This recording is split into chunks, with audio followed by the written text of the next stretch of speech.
No, profesor. ¿No? ¿Todo está bien? Antes de empezar, maestro, una preguntita nada más. Hey. A ver si puedo. ¿Sí? Sí, mire, ¿se puede utilizar los dos sistemas, el concentrado y el difuso, al mismo tiempo ante cualquier autoridad? No.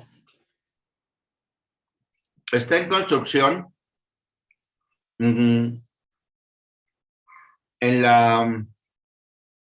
Acuérdense que esto empezó en la Corte Interamericana de Derechos Humanos y que empezó con un control de convencionalidad internacional, es decir, que la Corte Interamericana realizaba la comparación entre los actos legislativos, jurisdiccionales y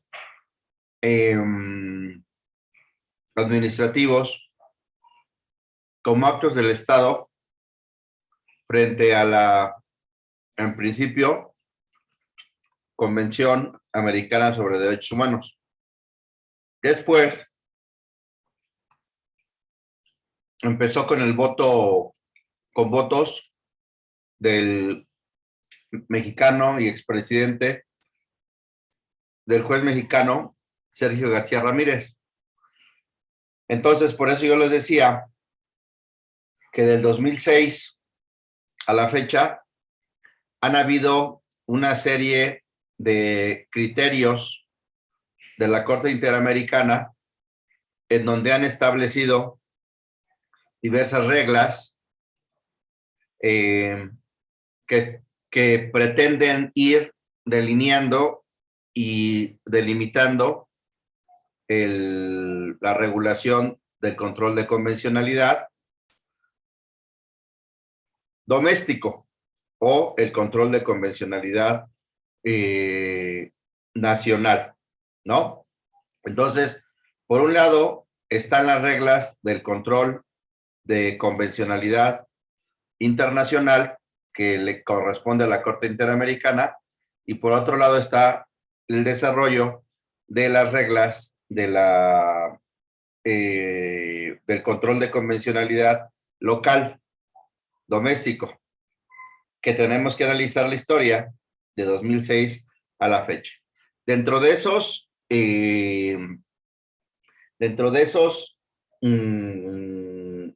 historia,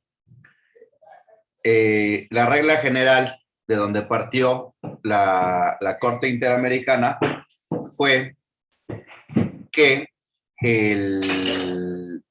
que por regla general los estados, estado entendido por autoridades legislativas, administrativas o jurisdiccionales, tenían, si bien la obligación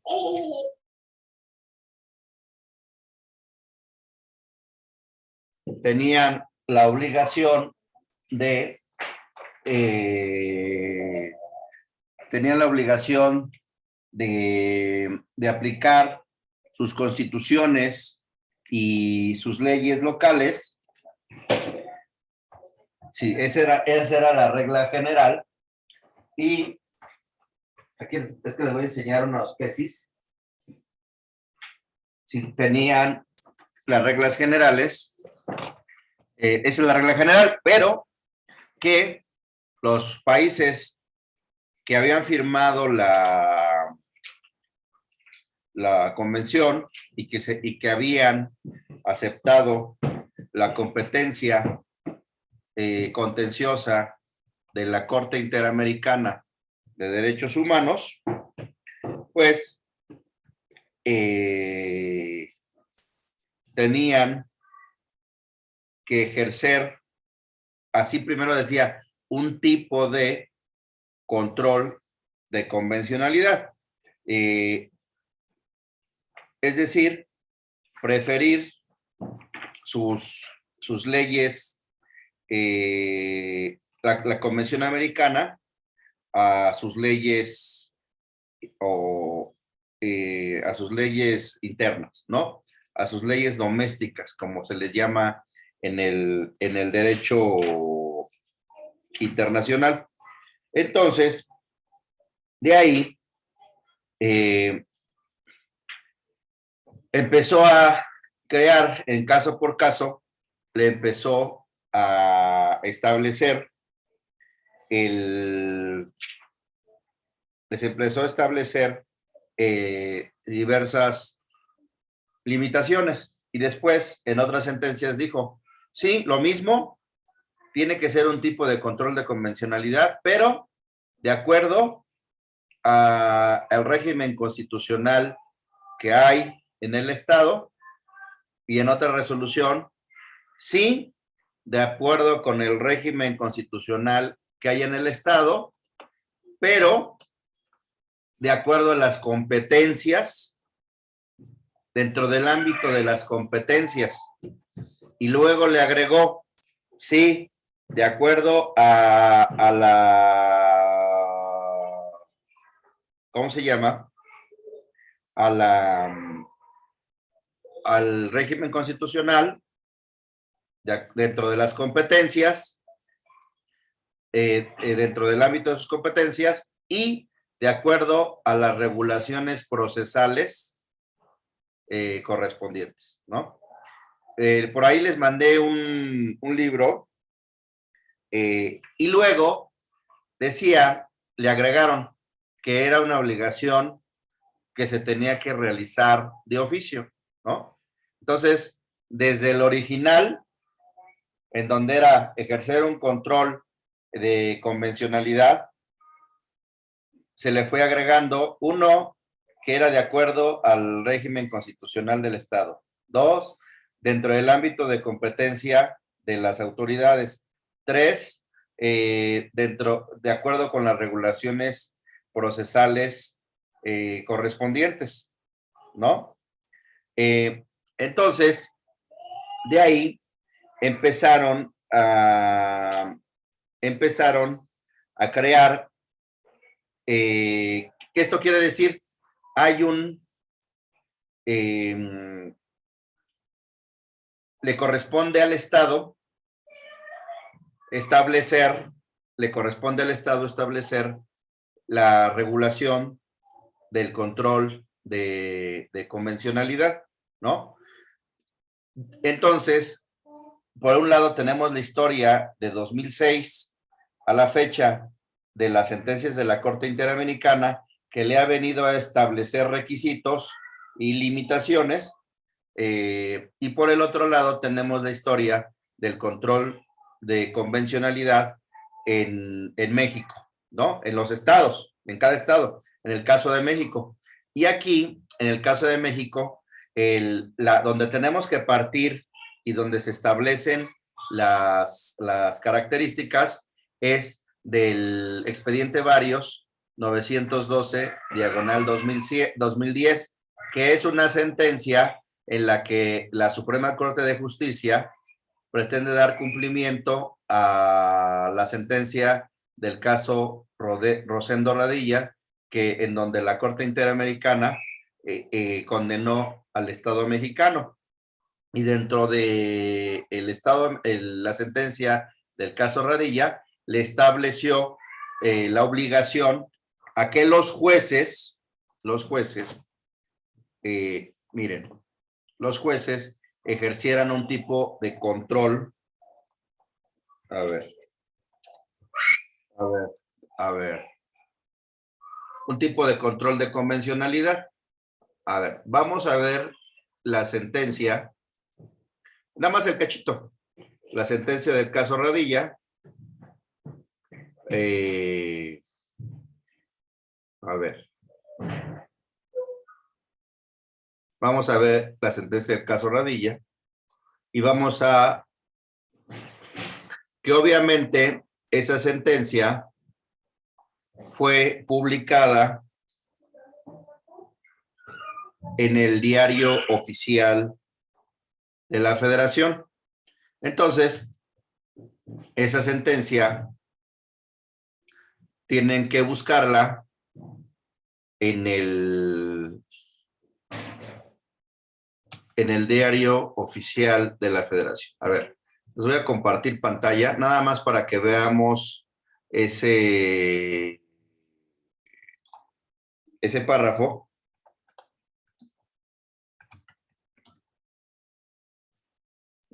A ver. El párrafo es el 339 de la sentencia del caso Radilla. A ver, se los voy a compartir. Ustedes deben de partir para determinar si procede o no procede las reglas del control de convencionalidad en México del párrafo 339 de la sentencia del caso Radilla. Miren, aquí está. Entonces, digamos, ¿sí se ve? ¿O no? Sí, sí se ve. 339. Digamos que este es el acta de nacimiento del control de convencionalidad en México. El párrafo 339 de la sentencia, a ver, de la sentencia del caso Radilla contra Estados Unidos Mexicanos del 23 de noviembre de 2009, ¿no? En donde condenan al Estado mexicano. Y condenan al Estado mexicano el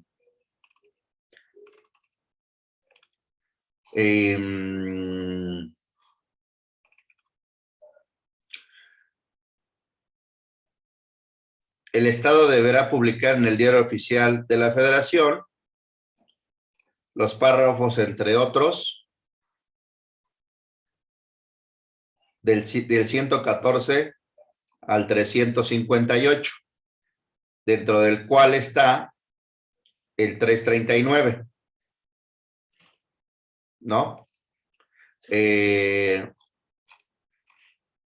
Y de ahí, la Corte supervisará el cumplimiento íntegro de la sentencia, ¿no?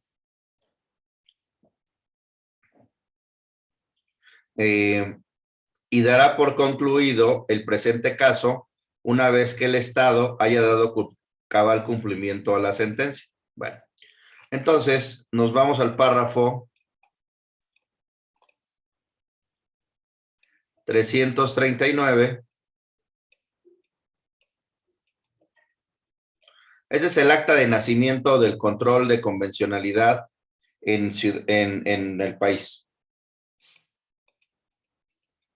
Y lo que dice el 339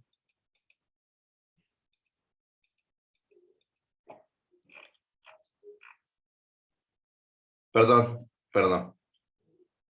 es el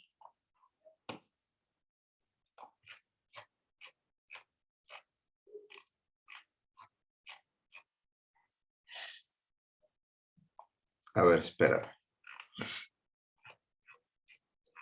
Entonces, se estableció, a ver, tengo un problema aquí, espérenme tantito. Se estableció en ese párrafo, déjenme, tengo un problema con el PDF, espérenme.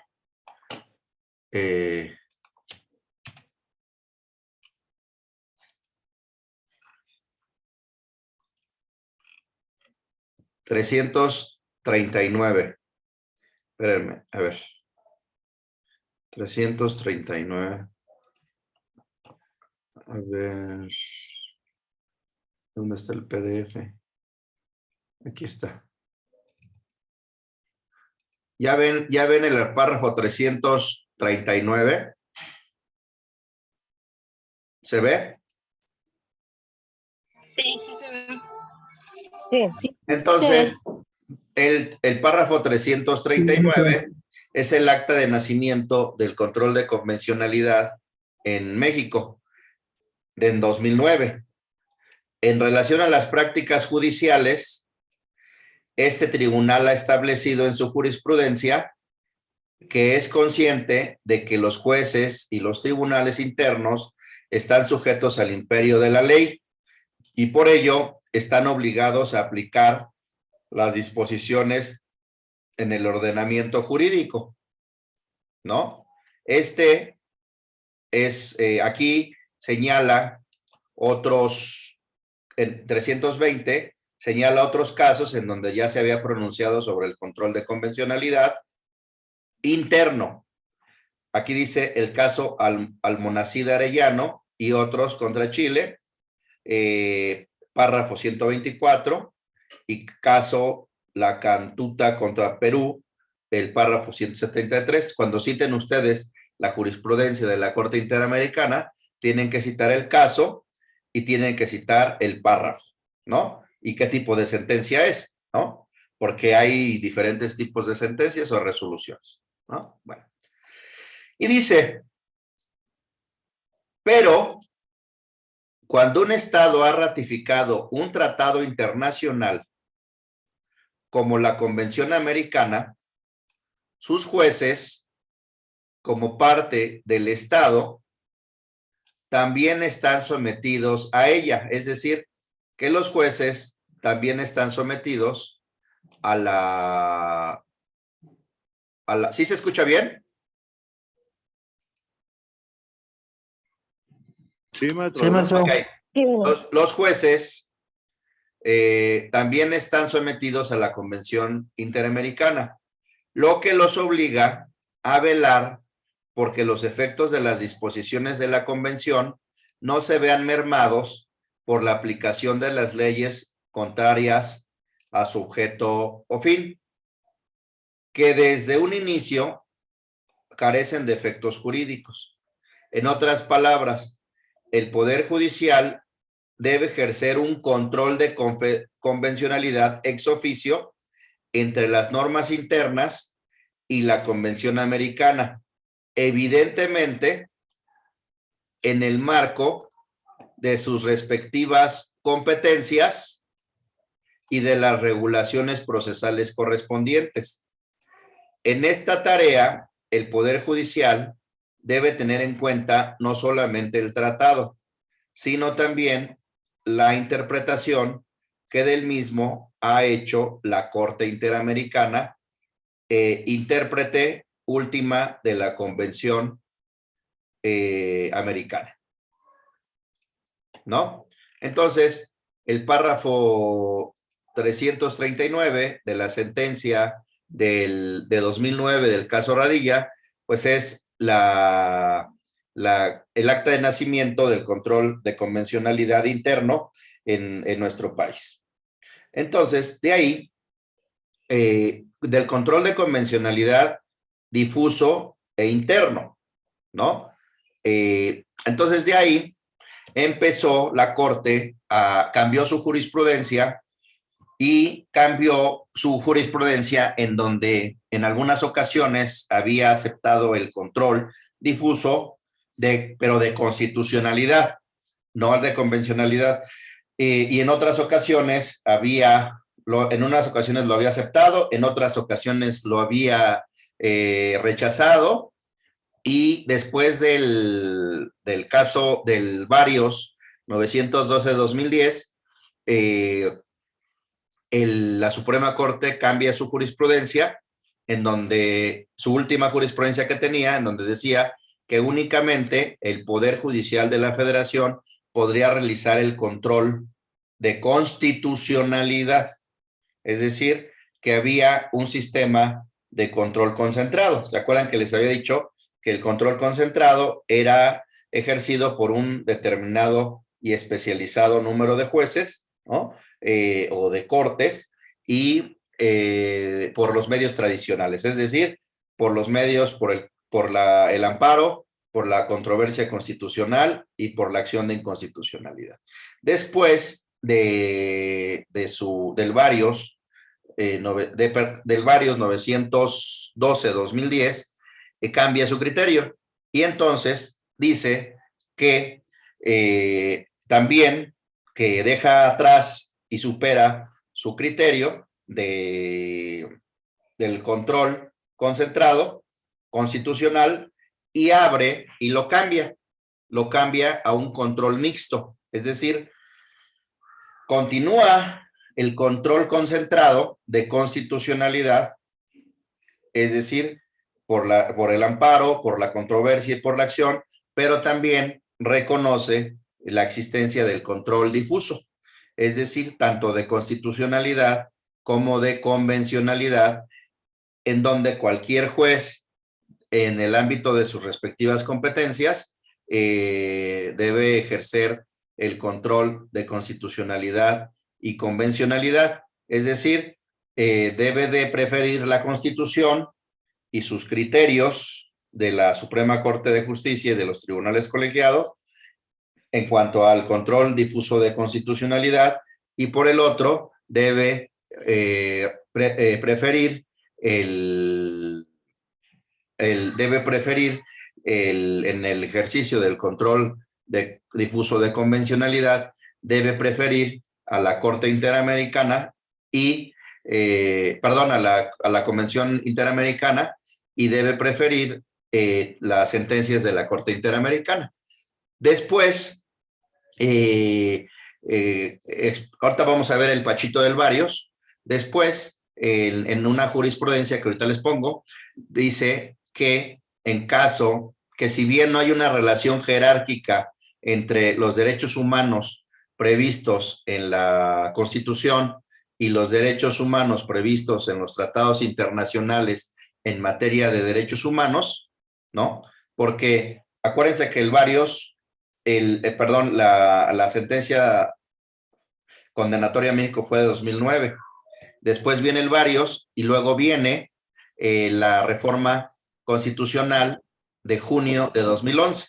Entonces, de 2009 a 2011, podemos decir que es el periodo inicial del control de convencionalidad y difuso y constitucionalidad difuso o mixto en el sistema jurídico mexicano. Entonces, vamos a ver para responder a tu pregunta, Mario, tenemos que ver la sentencia del expediente varios 912, varios 912-2010 de la Suprema Corte de Justicia. Miren, aquí está. Les voy a compartir. Perdí el sonido, no sé si soy el único. ¿Mandé?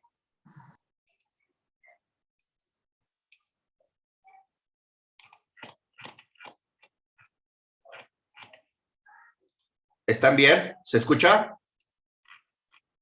Sí, sí se escucha. A ver. ¿Me escucha, maestro, bien? Bueno, les voy a poner el varios.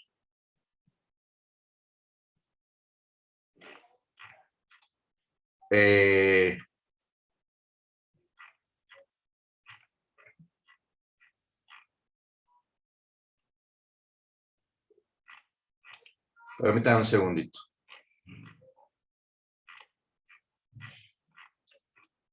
A ver. Hay un...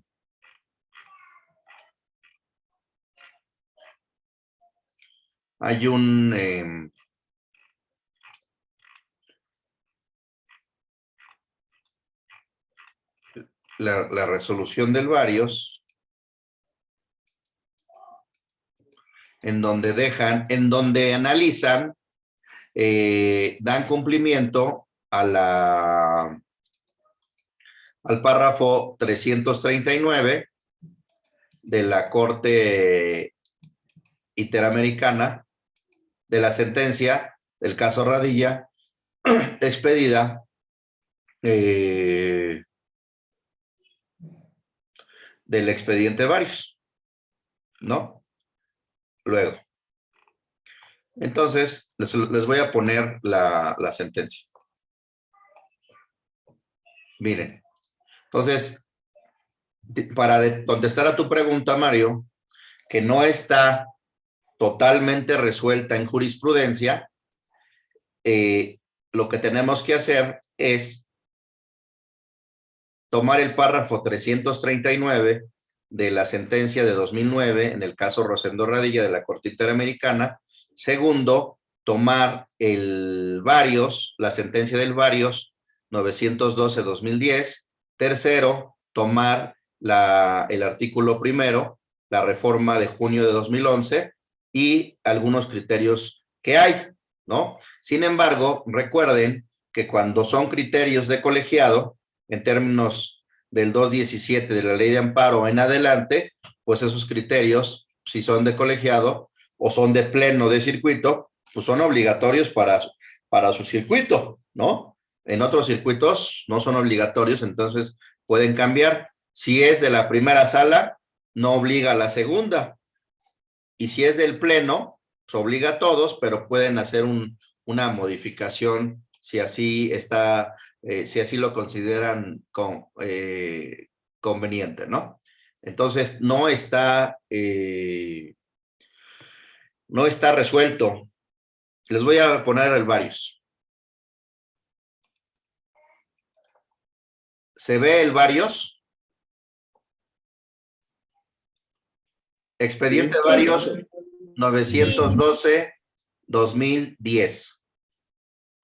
Este varios 912-2010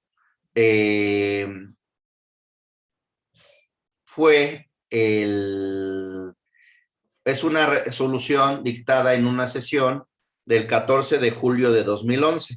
Es decir, un mes después de que fuera publicada la reforma constitucional de junio de 2011 en materia de derechos humanos, al artículo primero constitucional, y un mes después de que también fuera publicada la reforma en materia de amparo de junio de 2011, ¿no? Entonces, y dicen aquí que el 9 de febrero de 2010, o sea, la sentencia del caso Radilla es el párrafo 339, es de 2009, pero el 9 de febrero de 2010, es decir, al año siguiente, se publicó en el Diario Oficial de la Federación el acuerdo por el que se ordena la publicación de los párrafos tales y tales de la sentencia de noviembre de 2009, ¿no? Entonces, en noviembre de 2009 se expide, el 23 de noviembre de 2009 se expide la sentencia de la Corte Interamericana. En febrero de 2010, es decir, noviembre, diciembre, enero, o sea, 2 meses, un poquito más de 2 meses después, se publica en el Diario Oficial de la Federación y después el presidente de la Corte solicitó formular una resolución y que se analizara cómo se iba a cumplir, ¿no? Bueno, entonces, de ahí, dice aquí, vámonos al párrafo específico para no. Luego, aquí dice que México ha reconocido la competencia contenciosa de la Corte Interamericana, ¿no? De la Corte Interamericana de Derechos Humanos y sus resoluciones, ¿no? Luego, de aquí ya toma en este varios la reforma al artículo primero constitucional de 10 de junio de 2011, ¿no? Donde dice que las normas relativas a los derechos humanos se interpretarán de conformidad con esta Constitución y con los tratados internacionales de la materia, favoreciendo en todo tiempo a las personas su protección más amplia, ¿no? O sea, aquí ya en materia de derechos humanos se interpretan de conformidad con la Constitución y los tratados internacionales, ¿no? De la materia, o decir, de derechos humanos. Entonces, después fijan cuál fue las obligaciones que le estableció la sentencia específicamente al Poder Judicial, ¿no? Una de ellas es las obligaciones concretas que debe realizar el Poder Judicial. Dentro de ellas los jueces deberán llevar a cabo un control de convencionalidad ex oficio en un modelo de control difuso de constitucionalidad. Es decir, el párrafo 339 les establece que deben de ejercer un control de convencionalidad ex oficio y difuso, ¿no? No como el que teníamos de control de constitucionalidad, que era concentrado, no era ex oficio, sino a petición de parte, y era control de constitucionalidad, ¿no? Entonces, antes teníamos control de constitucionalidad a petición de parte y concentrado. Y aquí, en el párrafo 339, establecen un control ya no solo de constitucionalidad, sino de convencionalidad, ex oficio, es decir, aunque no haya petición de parte, y difuso, ¿no? No solo concreto, ¿no? Bueno. Y luego, y ya transcriben el párrafo 339, dice aquí, el Poder Judicial debe ejercer un control de convencionalidad ex oficio y cómo es que debe realizarse. O sea, lo que dicen ahí que tienen que determinar cómo el Poder Judicial debe ejercer ese control de convencionalidad ex oficio y cómo debe realizarse ese control, ¿no? Ya que en cada estado se tendrá que adecuar al modelo de control de constitucionalidad existente, ¿sí? Es decir, tenemos que adecuar ese párrafo 339, las características de ese control de convencionalidad, a nuestro control constitucional, que era concentrado, ¿no? Era únicamente de control de constitucionalidad y era a petición de parte, ¿no? A petición de parte mediante el amparo, mediante la controversia y mediante la acción, ¿no? Porque no hay amparo de oficio, no hay controversia constitucional de oficio y no hay acción de inconstitucionalidad de oficio, ¿no? Bueno, luego, y luego dice que en el caso mexicano, derivado de una interpretación jurisprudencial, el control de constitucionalidad se ha ejercido de manera exclusiva por el Poder Judicial Federal mediante los mecanismos de amparo, controversias y acciones de inconstitucionalidad. De manera expresa a estos medios de control se adicionó el que realiza el Tribunal Electoral mediante reforma constitucional de julio de 2008, que en el párrafo sexto del artículo 99 le otorga la facultad de no aplicar las leyes sobre la materia contrarias a la Constitución, ¿no? Entonces, dice aquí la determinación de si en México ha operado un sistema de control difuso no ha dependido directamente de una disposición constitucional, sino de distintas construcciones jurisprudenciales. Bueno, de ahí empieza toda la historia y luego nos vamos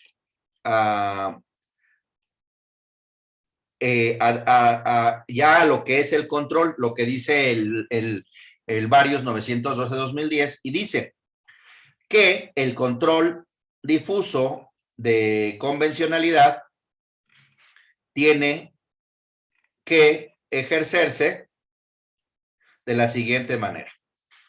Dice, de este modo, el mecanismo para el control de convencionalidad ex oficio en materia de derechos humanos debe ser acorde con el modelo general de control establecido constitucionalmente, pues no podría entenderse un control como el que se indica en la sentencia si en el mismo no parte de un control constitucional general que se establece en los artículos 1 y 133. Acuérdense que les hablé del artículo 1 y del artículo 133, ¿no? Del principio de supremacía. Y entonces, el parámetro de análisis de este tipo de control tiene que ser todos los derechos humanos contenidos en la Constitución, así como la jurisprudencia emitida por el Poder Judicial. Es decir, para que ustedes determinen si un acto es constitucional o inconvencional, tienen que tomar en cuenta todos los derechos humanos contenidos en la Constitución y en la jurisprudencia emitida por el Poder Judicial. Luego, todos los derechos humanos contenidos en tratados internacionales en los que el Estado mexicano sea parte, ¿no? Y aquí dice, los tratados competencia de la Corte Interamericana, así son los siguientes: la Convención Americana sobre Derechos Humanos, la Convención Interamericana para Prevenir y Sancionar la Tortura, ¿no? El protocolo adicional de la Convención Americana en materia de derechos económicos, sociales y culturales, el protocolo de San Salvador, el artículo 7 de la Convención Interamericana para Prevenir, Sancionar y Erradicar la Violencia contra la Mujer, Convención de Belén, la Convención Interamericana sobre Desaparición Forzada de Personas, la Convención Interamericana para la eliminación de todas las formas de discriminación contra las personas con discapacidad. O sea, no solo es la Convención Interamericana. Luego dice, todos los criterios vinculantes de la Corte Interamericana de Derechos Humanos establecidos en las sentencias en las que el Estado mexicano haya sido parte y todos los criterios orientadores de la jurisprudencia cuando el Estado no haya sido parte, ¿no? Entonces, cuando ustedes, de acuerdo con el Varios 912-2010, determinen si es constitucional o inconvencional un acto legislativo, un acto administrativo o un acto jurisdiccional, tienen que tomar en cuenta todos los derechos humanos establecidos en la Constitución con la jurisprudencia del Poder Judicial de la Federación. 2, todos los derechos humanos contenidos en tratados internacionales en los que el Estado mexicano sea parte y los criterios vinculantes de la Corte Interamericana cuando México haya sido parte en el litigio. Y todos los criterios orientadores cuando México no haya sido parte en el litigio, ¿no? Esto fue inicialmente, porque no se vayan con esa idea que habría que distinguir entre criterios donde México fue parte en el litigio en la Corte Interamericana y donde no fue parte. Originalmente se hizo esa distinción, pero después, vía jurisprudencia, el Poder Judicial de la Federación determinó que eso no era así, sino que todos, haya sido parte o no haya sido parte, son vinculantes y debe atenderse al que beneficie de mayor manera a la persona.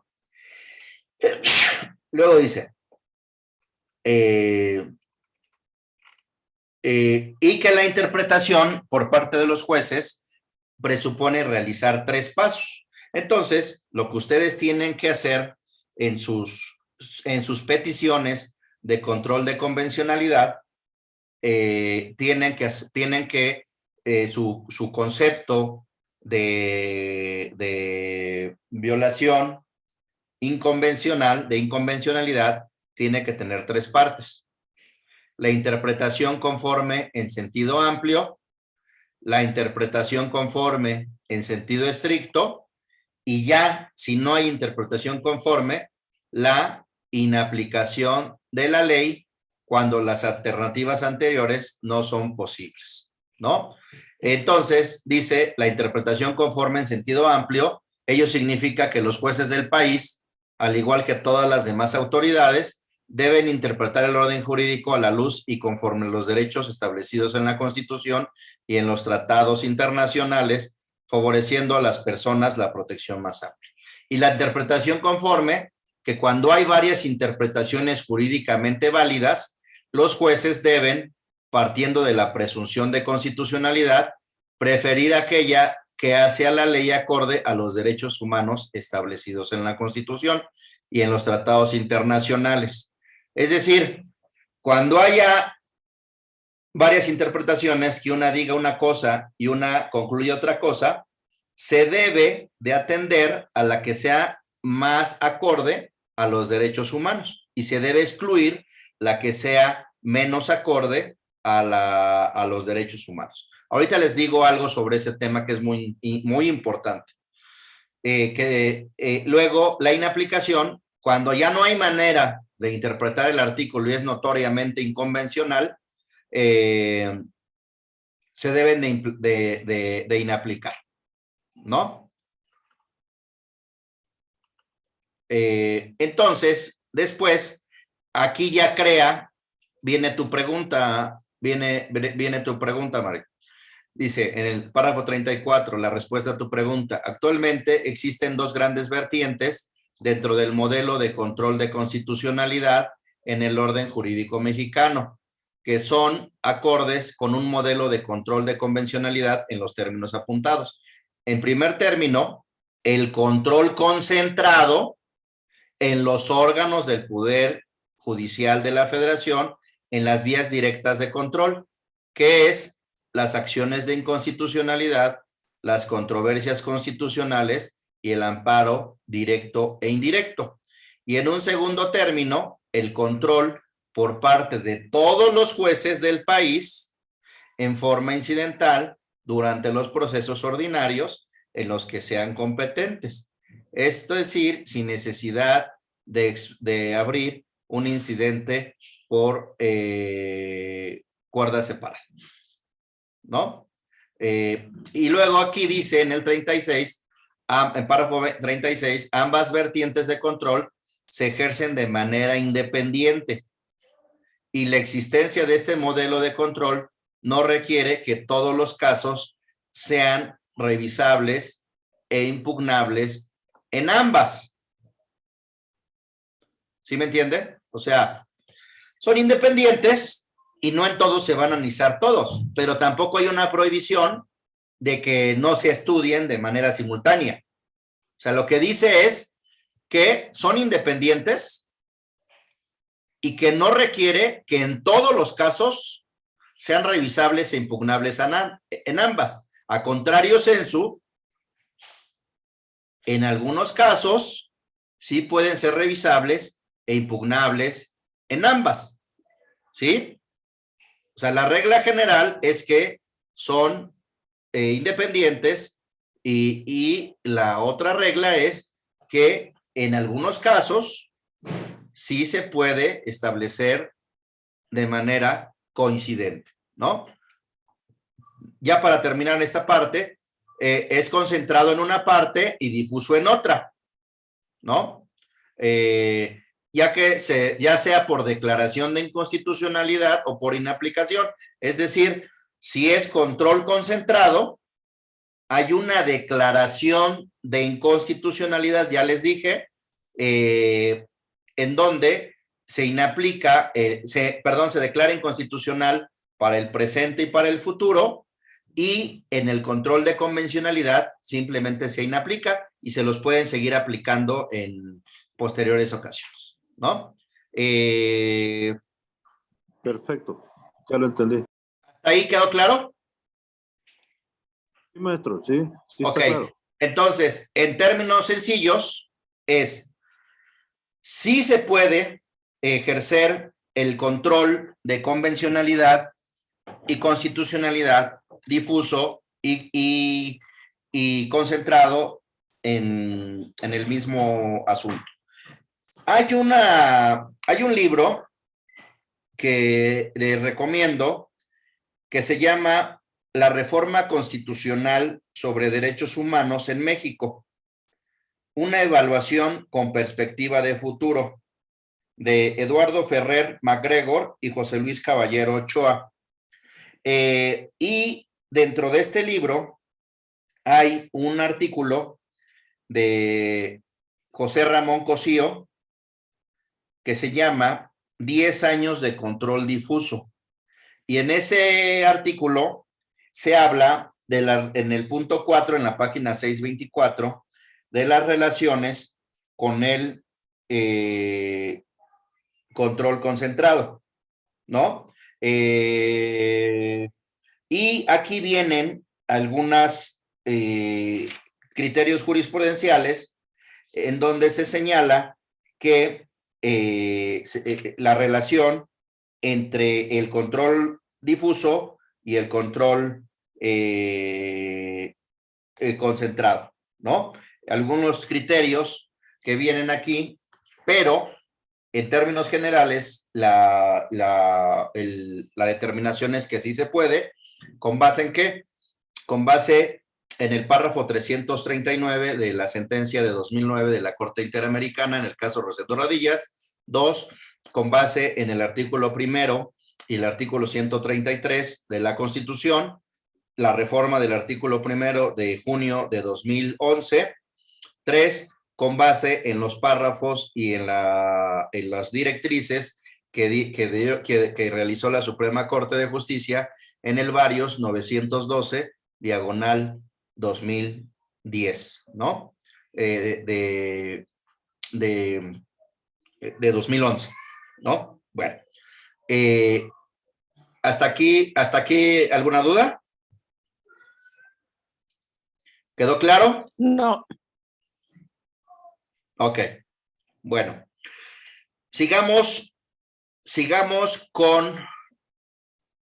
les quiero decir, para los que están todavía estudiando y van a hacer su tesis, hay una cosa que desde el principio de la carrera, desde 1997, me surgió esa duda. Y hasta poco tiempo la he podido ir analizando. Y yo creo que va a ser tema de una tesis posterior o de un artículo posterior o algo que voy a publicar. El artículo 14 constitucional establece cómo debe de ser una sentencia, tanto en materia civil como en materia penal.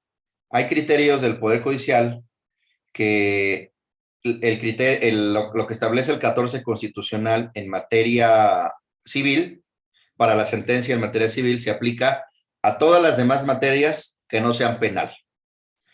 Y dice, hay otros criterios que dicen que lo que dice el 14 constitucional en relación a las sentencias en materia penal se aplica para la materia penal y para la materia del derecho administrativo sancionador, ¿no? Entonces, uno de mis grandes cuestionamientos a lo largo de estos años ha sido que a lo largo del tiempo he visto sentencias de verdad totalmente desafortunadas, totalmente arbitrarias, totalmente infundadas, inmotivadas, etcétera, etcétera, ¿no? Entonces, me pareció que dije, bueno, y cuando a lo largo de el desarrollo profesional me preguntaba, oye, o hablaba con los jueces, con los magistrados, pues es mi criterio y está mi interpretación, ahí están mis argumentos y es mi criterio. Entonces, cuando vimos nosotros en materia de argumentación e interpretación jurídicas, vimos que había diferentes métodos, ¿no? Vimos que había métodos exegéticos, métodos sistemáticos, métodos históricos, métodos teleológicos, etcétera, etcétera, ¿no? Entonces, algunos jueces magistrados pues, utilizaban el exegético y nos llevaban a una a una conclusión. Pero otros, en el mismo asunto, bueno, en el mismo asuntos similares, utilizan.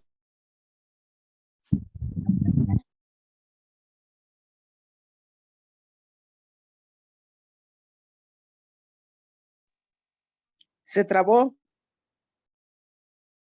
¿Ya se escucha? Ya se escucha. Ok. Ya se Bueno, escucha.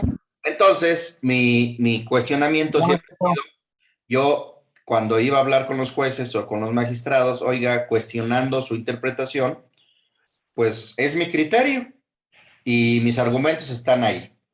Y entonces un magistrado en un asunto utilizaba un método exegético y te llevaba a una conclusión, y otros magistrados utilizaban un método sistemático y te llevaba a tu conclusión, y otros utilizaban un método teleológico y te llevaban a otra conclusión.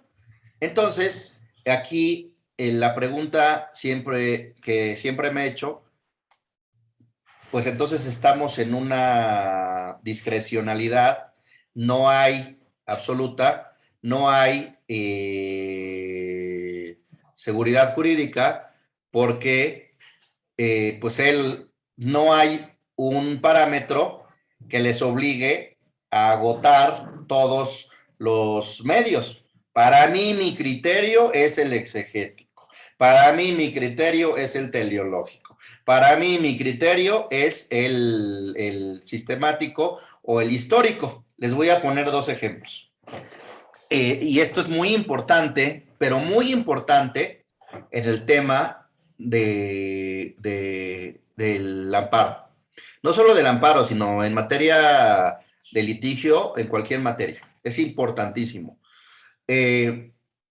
Por ejemplo, el artículo 128 de la ley de amparo, bueno, déjenme partir del 14. El 14 constitucional establece que la sentencia deberá ser dictada conforme a la letra de la ley, a su interpretación jurídica y a falta de ley de acuerdo con los principios generales del derecho. Pero dice, de acuerdo a la ley, al texto expreso de la ley o a su interpretación jurídica. Pero su interpretación jurídica es interpretación jurídica. ¿Cuál? El exegético, el teleológico, el sistemático, el histórico en su vertiente estática, el histórico en su vertiente dinámica, etcétera, etcétera. Un gran autor sobre esta materia es Francisco Javier Esquiaga, ¿no? Le recomiendo sus libros de Francisco Javier Esquiaga. Bueno, entonces, una frustración y cuestionamiento que he tenido a lo largo de estos años, bueno, no tantos, pero de estos años, es eso. Oye, pero estamos en total inseguridad, porque si tú, por alguna u otra razón, lícita o ilícita, tú quieres caminar el asunto a este lado, pues te vas al al exegético. Tú, si por una u otra razón te quieres ir lícita o ilícita, debida o indebida, interna o externa, te quieres ir al otro lado, con la contraparte, pues utilizo la sistemática o la teleológica, ¿no? Les pongo un caso. El artículo 128 de la ley de amparo establece que no procede la suspensión en contra de resoluciones de autoridad administrativa relacionadas con medidas de protección o cautelares dictadas por autoridad administrativa en los términos que establezca la ley. Así dice, ¿eh? Entonces, por ejemplo, en el caso de una medida de protección establecida en una ley administrativa, por ejemplo, una medida cautelar dictada por una autoridad administrativa, pues es una medida de protección, es dictada por una autoridad administrativa, es en beneficio de una persona, ¿no? Entonces, pues de acuerdo a la interpretación exegética, pues no procedería suspensión contra esa orden, ¿no? Bueno, Sin embargo, por el otro lado, esa es la interpretación exegética. Por el otro lado, está la interpretación teleológica. Y hay jurisprudencia que dice, no.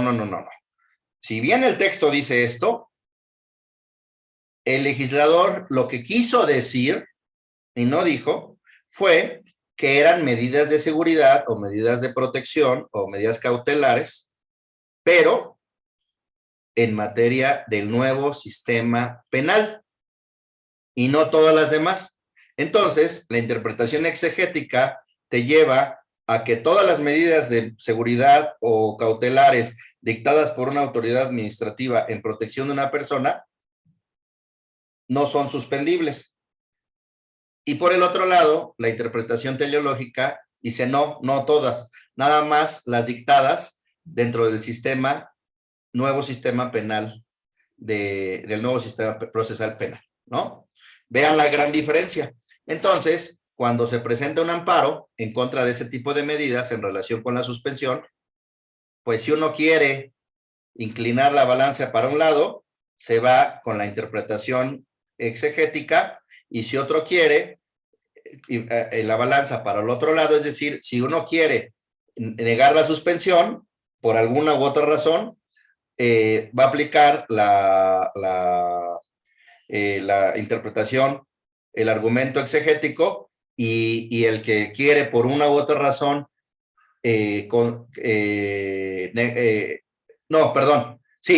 conceder la suspensión, se va a ir al argumento teleológico, ¿no? Entonces, mi pregunta que siempre, y mi duda que siempre he tenido durante estos 20 años, ha sido esa.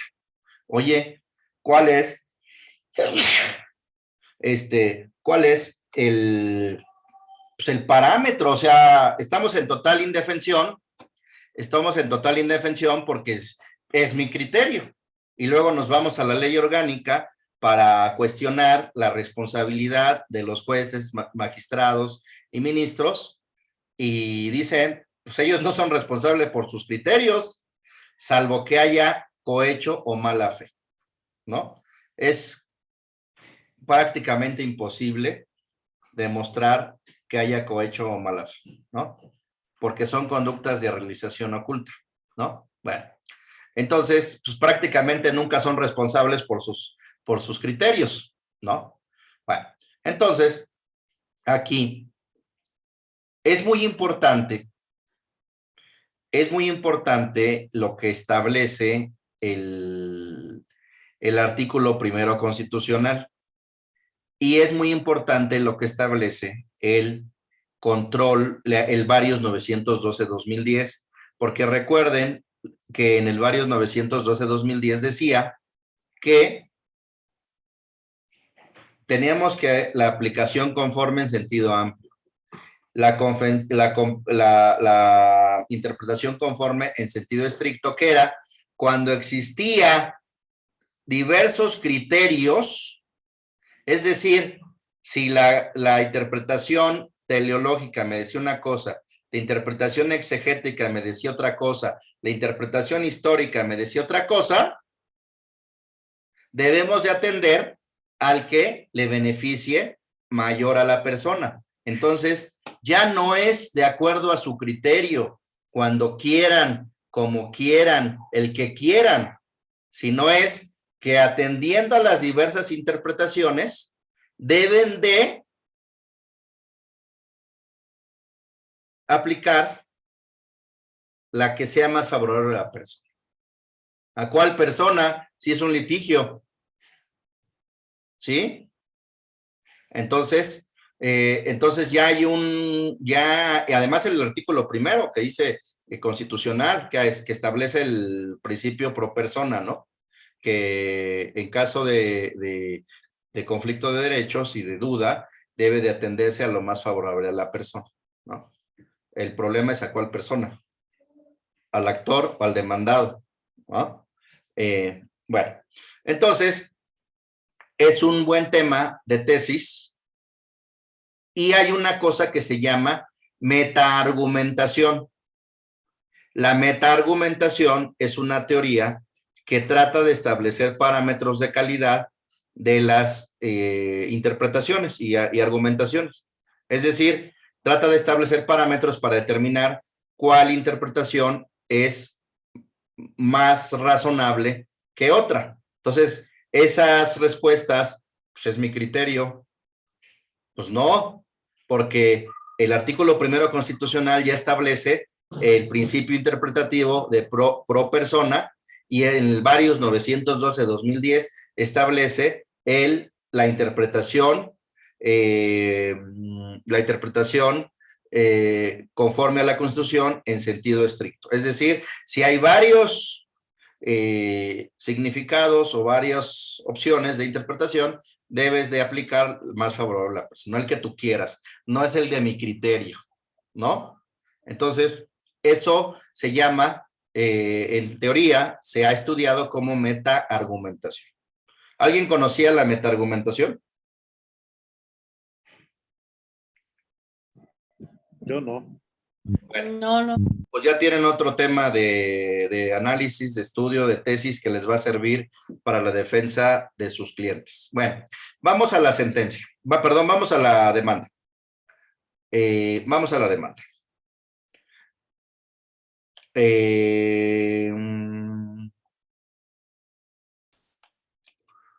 Ok.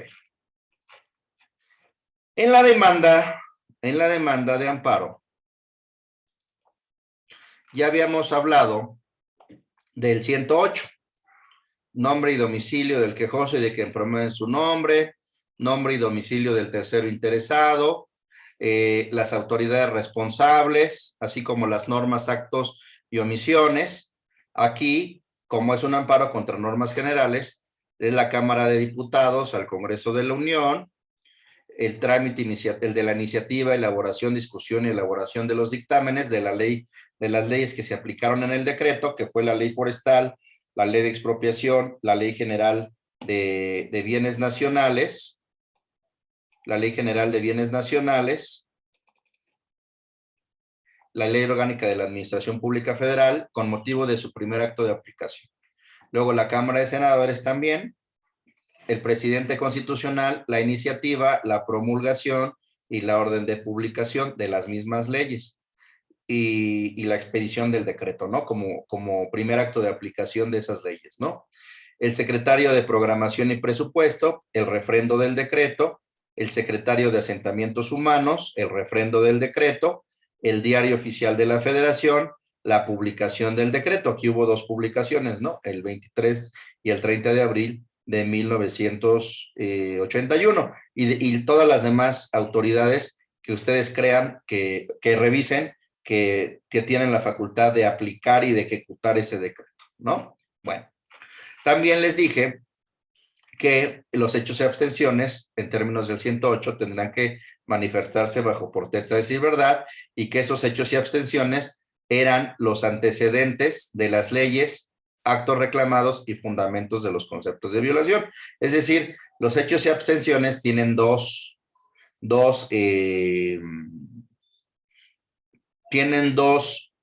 funciones. Establecer los antecedentes de las leyes, actos reclamados y los antecedentes de los actos reclamados y los fundamentos, es decir, más bien, no son los fundamentos, así lo señala la ley de amparo, pero más bien serían los motivos de los conceptos de violación, ¿no? Más bien sería la premisa fáctica, ¿no? Del concepto de violación. Y yo les dije cómo redactar los hechos, ¿no? Yo les decía que lo primero que yo ponía era la legitimación activa en la causa, es decir, ¿por qué es quejoso? Es decir, aquí, en este caso, es porque es propietario, ¿no? Era propietario. Después, mi representado, por medio de un contrato, adquirió, sin reserva ni limitación alguna, libre de todo gravamen y el corriente de sus contribuciones, la propiedad del inmueble con la siguiente superficie, límites y colindancia, ¿no?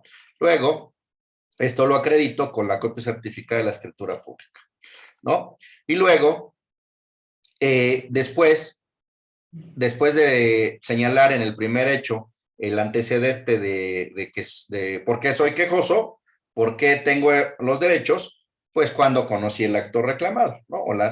El tal de septiembre, mi representado solicitó al encargado de la oficina de registro público la expedición de un certificado de gravamen respecto al inmueble, ¿no? Entonces, se lo entregaron, suponiendo que se lo haya entregado el 22 de septiembre, y se ordena, ahí se dio cuenta que se inscribió en el folio real el decreto expropiatorio, ¿no?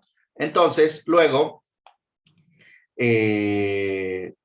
una vez que ya nos dimos cuenta, al hacer una investigación, mi representado se percató que su inmueble fue expropiado sin haber sido oído, notificado previamente al decreto expropiatorio, como a continuación se describe, ¿no? Acuérdense que los hechos y los antecedentes de la demanda de amparo tienen dos funciones. La primera, ser los antecedentes de los actos reclamados, y por el otro lado, la premisa fáctica de los conceptos de violación. Entonces, se tiene que señalar los antecedentes del decreto expropiatorio y los antecedentes de las leyes, ¿no? Porque son los actos reclamados. Entonces, el jueves 23 de abril fue publicado en el Diario Oficial el decreto por el que por causa de total pública se declara Parque Nacional, primera publicación.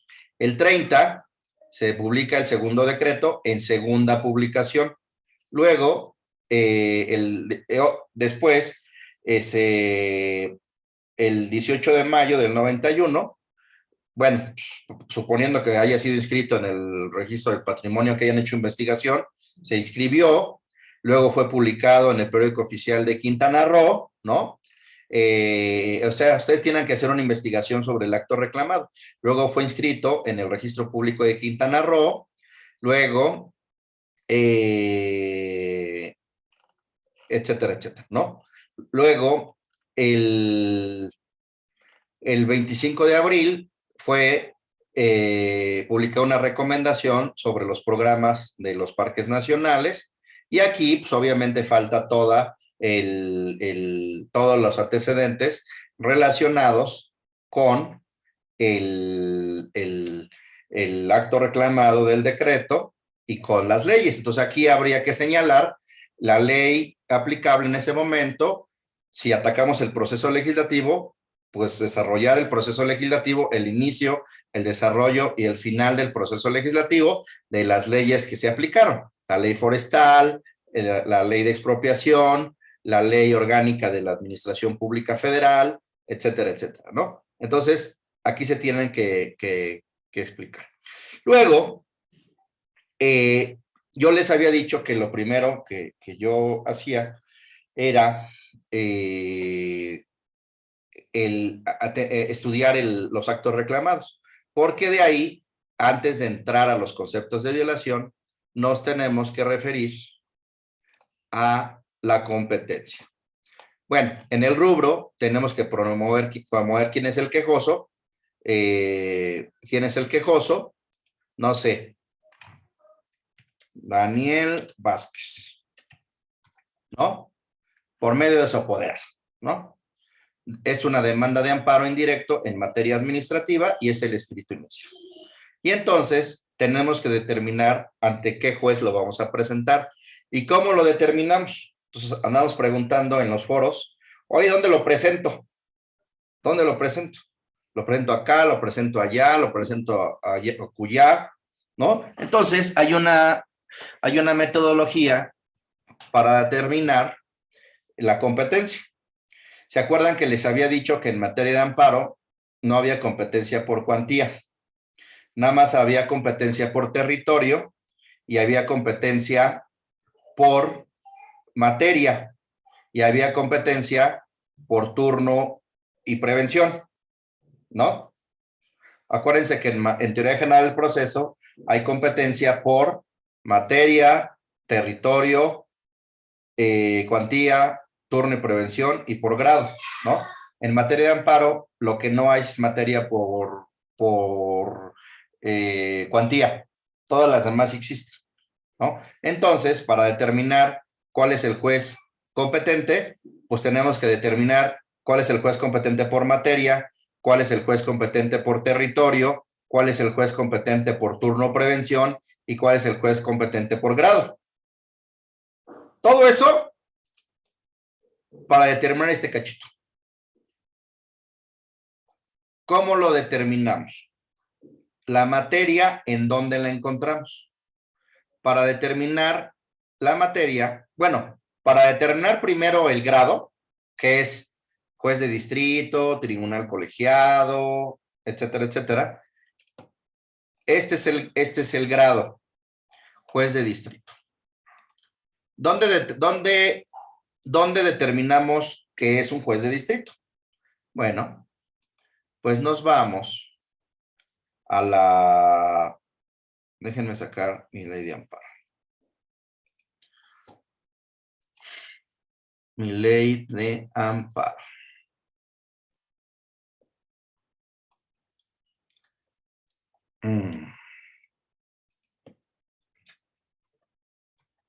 Miren.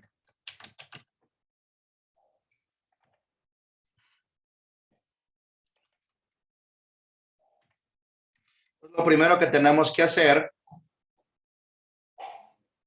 es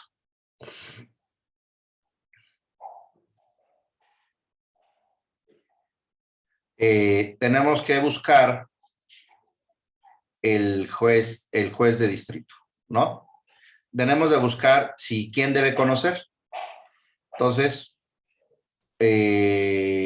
nos vamos a la ley de amparo y encontramos que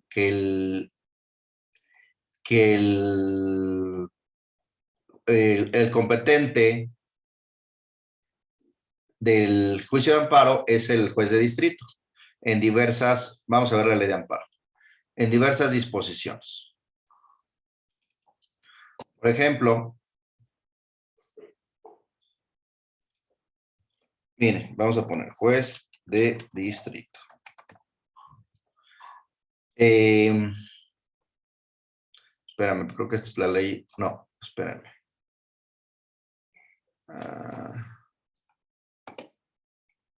¿Ya se ve la ley de amparo? Sí, sí se ve. Ahora sí. Es competente para conocer si el acto reclamado está en ejecución, es un juez de distrito. Cuando el acto reclamado no requiere ejecución material, es competente el juez de distrito.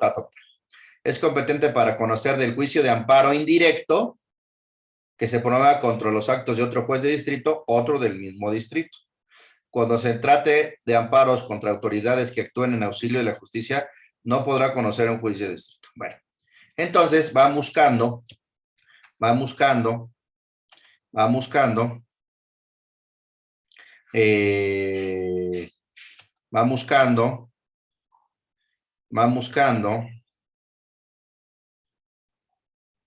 miren,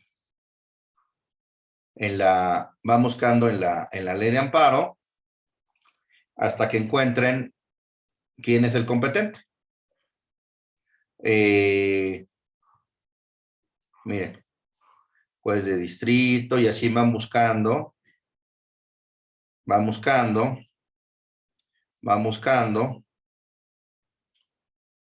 Y bueno, aquí vienen algunas partes del juez de distrito. Entonces, vienen algunas partes aisladas y entonces nos vamos de ahí, seguimos buscando en nuestra ley orgánica del Poder Judicial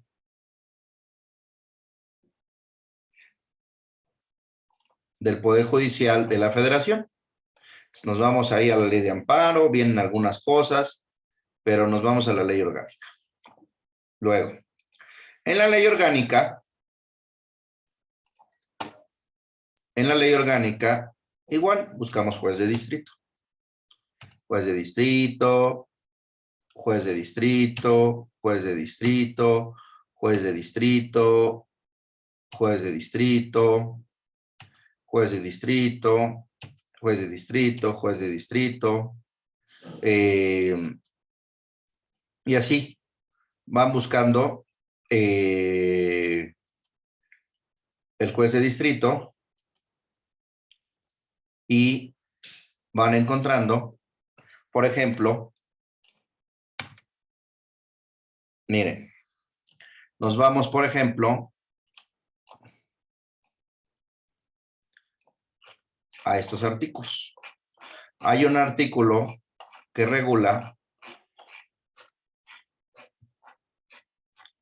aquí los tribunales colegiados de apelaciones con la reforma, los tribunales colegiados de circuito, en la ley orgánica, de los plenos, de los juzgados de distrito, ¿no? Entonces, después de aquí, dice aquí, los jueces federales penales, en el artículo 51, y luego, en materia federal, y luego siguen buscando. Las y los jueces de distrito de amparo, en materia penal, no es materia penal, entonces seguimos buscando. Las y los jueces de distrito en materia administrativa conocerán de las controversias, de los juicios de amparo que se promuevan conforme a la fracción séptima del artículo 107 de la Constitución, ¿no? Contra actos de la autoridad judicial en las controversias que se susciten con motivo de la aplicación de leyes federales o locales, cuando deba decidirse sobre la legalidad o subsistencia de un acto de autoridad administrativa o de un procedimiento seguido por autoridades del mismo orden. De los juicios de amparo que se promuevan contra leyes y demás disposiciones de observancia general en materia administrativa en los términos de la ley de amparo, ¿no? Entonces, es un juez de distrito en materia administrativa. Esto es el grado. Este es el grado.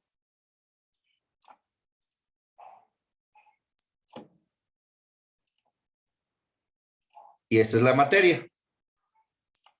Entonces, regresamos a nuestra demanda y ponemos, regresamos a nuestra demanda y ponemos que es un juez de distrito en materia administrativa,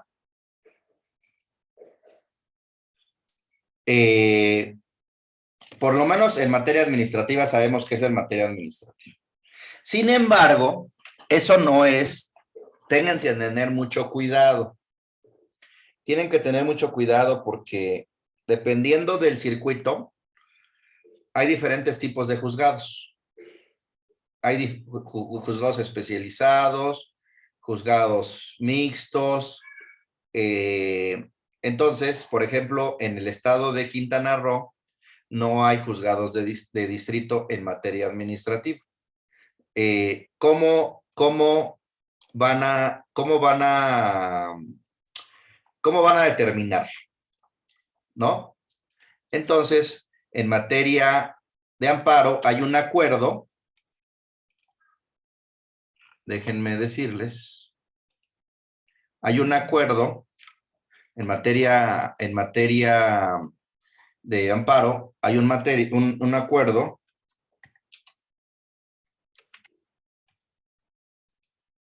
del Pleno del Consejo de la Judicatura Federal que establece los límites territoriales y la determinación y el número de los jueces. Miren, el acuerdo 3-2013 del Pleno del Consejo, el acuerdo 3-2013 del Pleno del Consejo de la Judicatura Federal relativo a la determinación del número y límites territoriales de los circuitos judiciales en que se divide la República Mexicana. y al número a la de jurisdicción y especialización por materia de los tribunales colegiados y de circuito. Entonces buscamos en qué circuito estamos. Aquí está el primer circuito, Ciudad de México, segundo circuito, Estado de México. Entonces ustedes buscan su circuito, ¿no?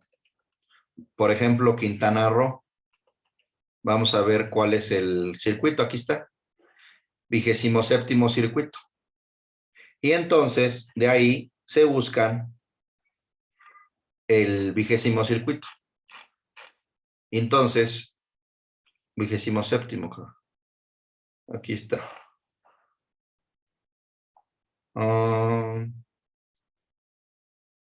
Aquí está, miren. 27º circuito.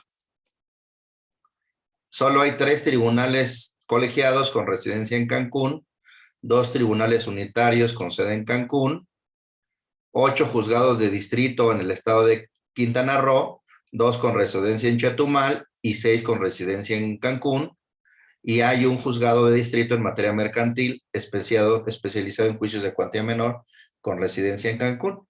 Entonces no hay juzgados de distrito en materia administrativa, sino son juzgados de distrito en el estado de Quintana Roo.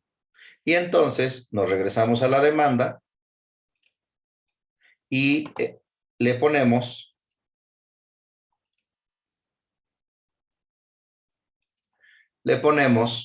que es un señor juez de distrito en el estado de Quintana Roo. O sea, no hay un juzgado de distrito en materia administrativa. Y por turno, pues que por turno corresponda. Hay otra manera, un atajo que pueden utilizar. Un atajo para determinar la competencia. Sin embargo, ese atajo hay que tenerlo con mucho cuidado. O sea, si ustedes no revisan el acuerdo 2013 con todas sus modificaciones que han habido hasta la fecha, pueden cometer un error. Y el problema es que si están en término y no se los reciben, pues van a perder el asunto, ¿no? O si lo presentan ante un tribunal que es incompetente, se los van a traer en ping pong. Y ese ping pong, no, yo no soy competente, es el de la Ciudad de México. No, yo no soy, no es civil, es administrativo. No es el de la Ciudad de México, es el de Quintana Roo. No es el de Quintana Roo, es el de Jalisco. Bueno, de los circuitos, pues. Y entonces, un conflicto competencial puede durar aproximadamente unos 6 meses. Entonces, 6 meses que van a estar en incertidumbre en relación con su juicio de amparo, ¿no? Porque primero dice uno, yo no soy competente, se lo manda al otro, el otro dice, yo no soy incompetente, se lo regresa, lo remiten al tribunal colegiado, en lo que resuelve el conflicto competencial, ya se fueron 6 meses, ¿no? De su asunto. Entonces, bueno. Pero hay un truco o una forma de saber cuáles son los tribunales que hay en cada circuito. Entonces, lo que hacemos, nos vamos a la página de la Suprema Corte de Justicia. A ver, ¿se ve la página de la Corte? Sí, profe. Nos vamos a donde dice consulta y nos vamos a ver más. Nos vamos a donde dice, lo voy a hacer más grande. Nos vamos a donde dice lista de acuerdos de juzgados y tribunales y le picamos ahí.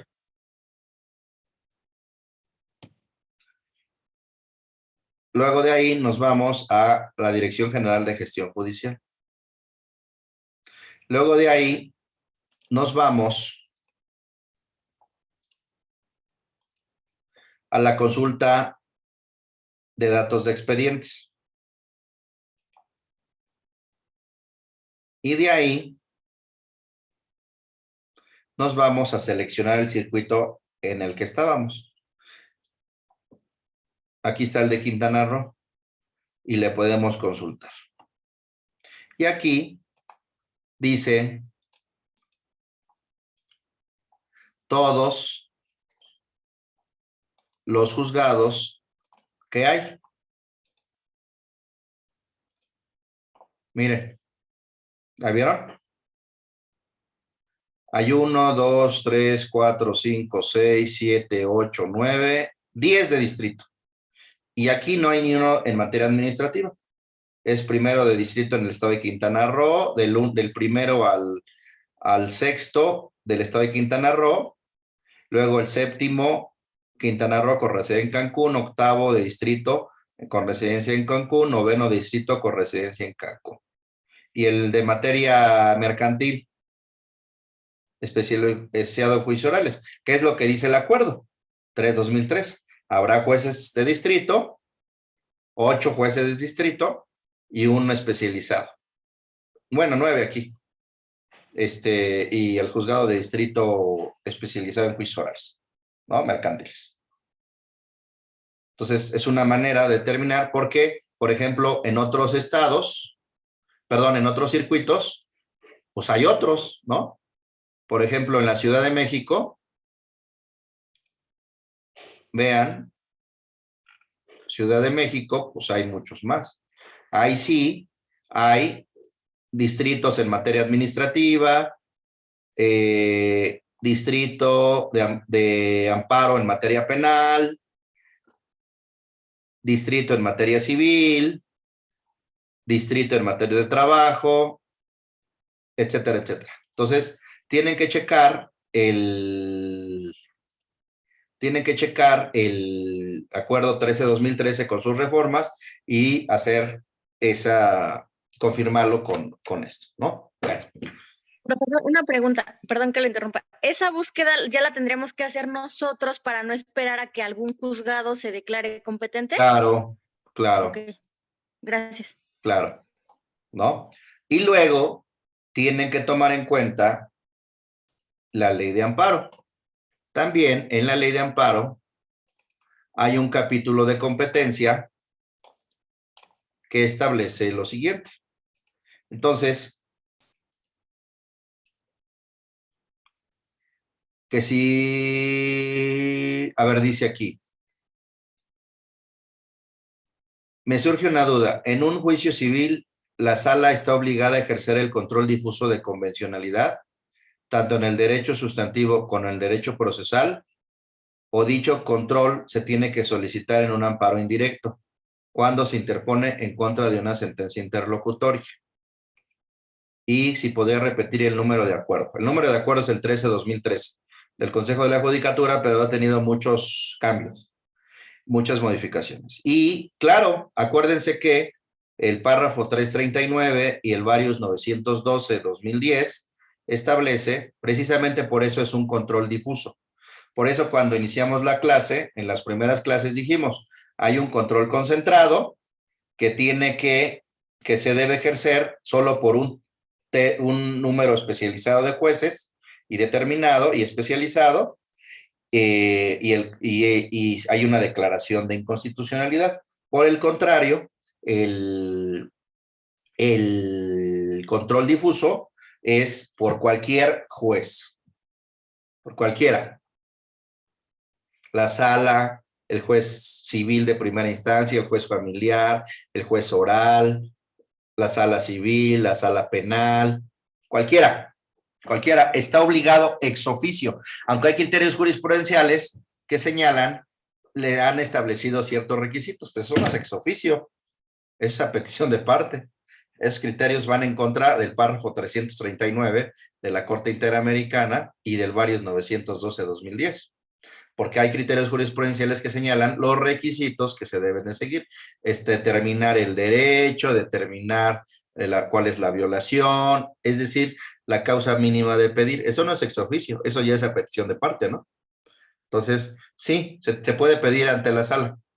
Por ejemplo, les comenté, ¿no? Les comenté del asunto en donde antes el artículo 282 no, sí, creo que era el 281, 282 del Código Civil, que establecía que los menores de 12 años deben de cuidar el cuidado de la madre, ¿no? Y que decíamos que ya lo reformaron, pero que en otros estados todavía existía ese artículo, ¿no? Para determinar la guarda y custodia.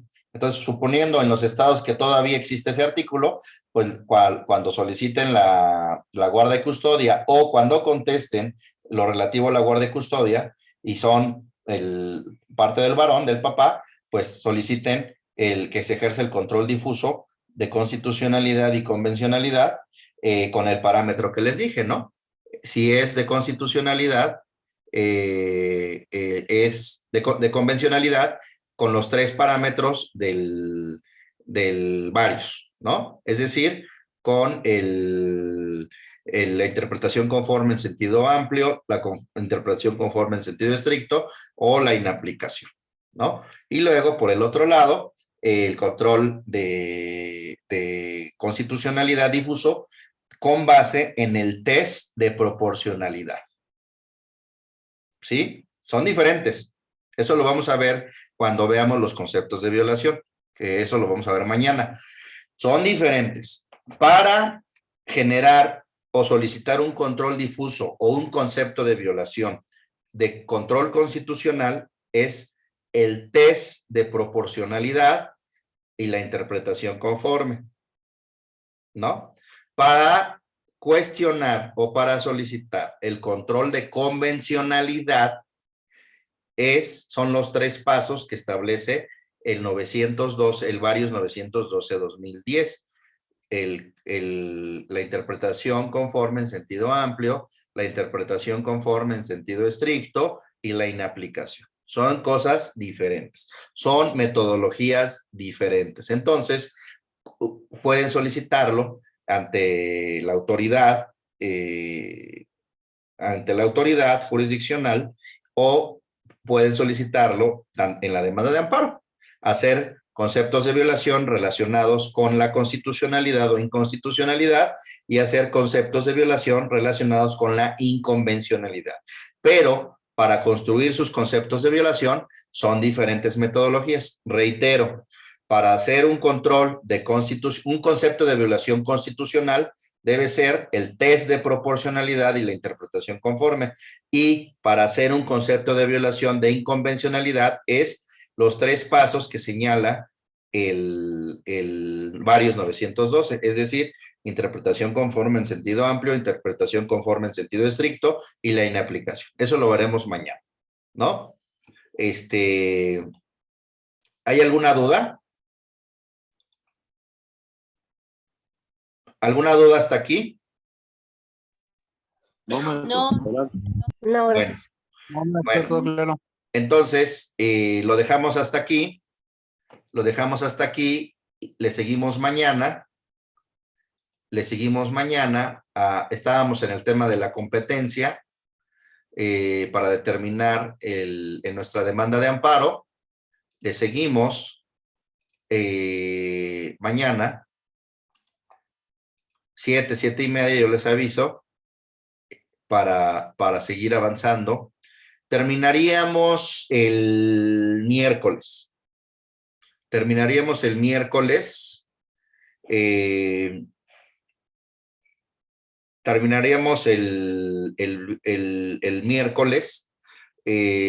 mañana terminaríamos con el tema de la competencia. Después seguiríamos con el tema de los primeros párrafos que debe contener las autorizaciones, el domicilio, la autorización electrónica, las notificaciones electrónicas, pros y contras, el proemio. Después ya nos meteríamos al tema de los conceptos de violación constitucionales y los conceptos de violación convencionales, ¿no? Y después pues, nos meteríamos a las pruebas y ya lo demás que nos alcance, ¿no? Quiero detallar un poquito el tema de la demanda, porque pues de nada serviría que yo me fuera muy rápido y avanzáramos a todo y y no les quedara claro lo de la demanda, ¿no? Yo creo que ya sería muy bueno que entendieran por lo menos cómo los primeros auxilios de cómo elaborar su demanda de amparo, ¿no? Llamar la atención, yo creo que con eso alcanzaremos los objetivos de que ustedes entiendan pues, que hay dos controles, uno concentrado, uno difuso, que en términos del párrafo 339, en términos del varios 912, pueden ser de manera simultánea, aunque son independientes, ¿no? Y les daré algunos tips para ejercerlo. Les reitero, nosotros vimos el control de constitucionalidad jurisdiccional, pero no solo hay jurisdiccional.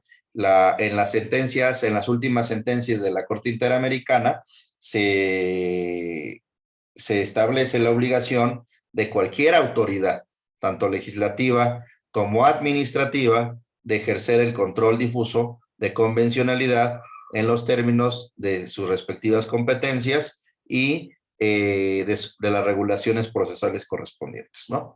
Entonces, no quiere decir que sea el idéntico al varios 902. Tendría que haber una determinación de cómo debe ejercerse ese control difuso por una autoridad legislativa y por una autoridad administrativa, ¿no? Entonces, ahí otro tema de temazos de tesis, el control difuso de convencionalidad en materia administrativa, el control difuso de convencionalidad en materia legislativa, ¿no? Son temas pendientes que habría que analizar en estudios de licenciatura, de maestría o de doctorado o de postdoctorado, ¿no? Y avanzaríamos mucho. ¿Alguna duda, algún comentario, alguna idea? ¿Nada? Pues solamente, maestro, que así nos hace el favor de mandarnos este video, porque tengo entendido